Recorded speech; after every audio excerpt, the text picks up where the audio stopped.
क्या आपने कभी सोचा है, शिव की जटा सिर्फ बालों की लटें नहीं, बल्कि ब्रह्मांड की सबसे रहस्यमयी शक्ति का नियंत्रण है। शिव की जटा सिर्फ एक योगी का प्रतीक नहीं है, वो संयम, नियंत्रण और ब्रह्मांडीय ऊर्जा की दिशा देने का संकेत है। शिव की जटा 3 लट्टों में दिखाई जाती है। ये त्रिगुण का प्रतीक है, सत्व, रजस और तमस।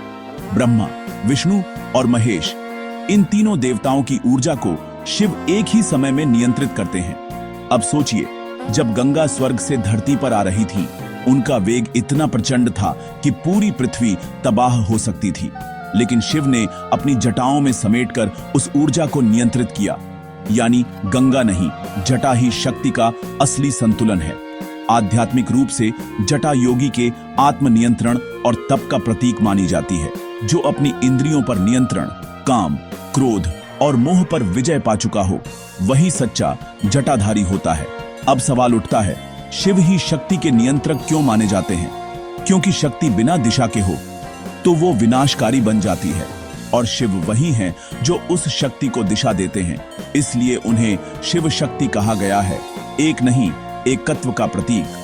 कुछ मतों के अनुसार शिव की जटा ही कुंडलिनी शक्ति का बाहरी रूप है। अगर कुंडलिनी जागृत हो जाए और साधक उसमें उलझ जाए तो मानसिक संतुलन बिगड़ सकता है। लेकिन शिव वही हैं जिन्होंने उस शक्ति को नियंत्रण में रखा, प्रेम में बांधा।